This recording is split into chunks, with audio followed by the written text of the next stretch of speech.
EZ37, guide pour rebooster nos paroisses. Ce livre est paru fin juin et souvent on entend dire que les paroisses sont essoufflées, les prêtres surchargés, les laïcs dispersés. Alors ce livre a pour but d'aider tous ceux qui veulent participer à la croissance de l'Église et de nos paroisses. Il s'adresse aux prêtres, aux curés bien sûr, mais également à tout laïc qui porte dans le cœur cet appel du pape François à la transformation pastorale.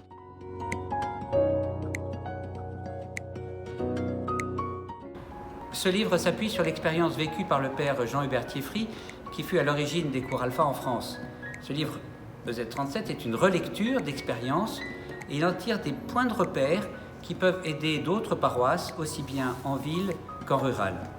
Alors, il s'agit bien sûr d'un guide qui va donner quelques fiches techniques sur lesquelles chacun peut s'appuyer dans les paroisses pour construire son propre chemin de croissance. Alors ce livre développe dans les premiers chapitres, d'une manière un peu développée, les 5 essentiels de la vie chrétienne, tels qu'on les retrouve dans la manière d'agir de Jésus avec ses disciples, dans la première communauté chrétienne décrite par les Actes des Apôtres. Alors ces 5 essentiels, c'est prière, fraternité, formation, service, évangélisation.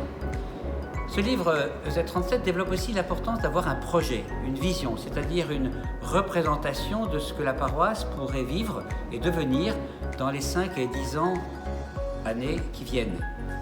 Alors vous allez me dire, pourquoi EZ37 ? EZ37 en fait renvoie au chapitre 37 du livre d'Ézéchiel dans la Bible, où on voit le prophète nous décrire comment l'Esprit de Dieu vient redonner vie aux ossements desséchés pour qu'un peuple nouveau se lève.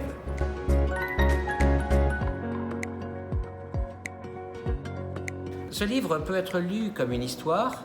Nous avons fait extrêmement attention au style, à la longueur des phrases, à expliquer tous les mots techniques, et il donne aussi une vraie place au témoignage.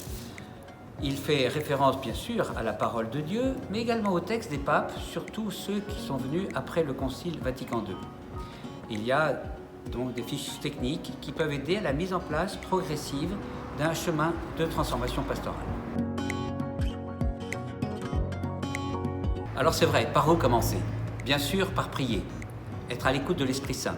Mais au-delà, devenir davantage une communauté attirante, c'est-à-dire en bonne santé, c'est-à-dire une communauté qui vit les 5 essentiels dont nous avons parlé un peu plus haut. En conclusion, nous vous invitons, ce livre invite les paroissiens à vivre les 3 renouveaux suivants: renouveau de la prière, renouveau de la fraternité et renouveau du désir missionnaire. Bonne route.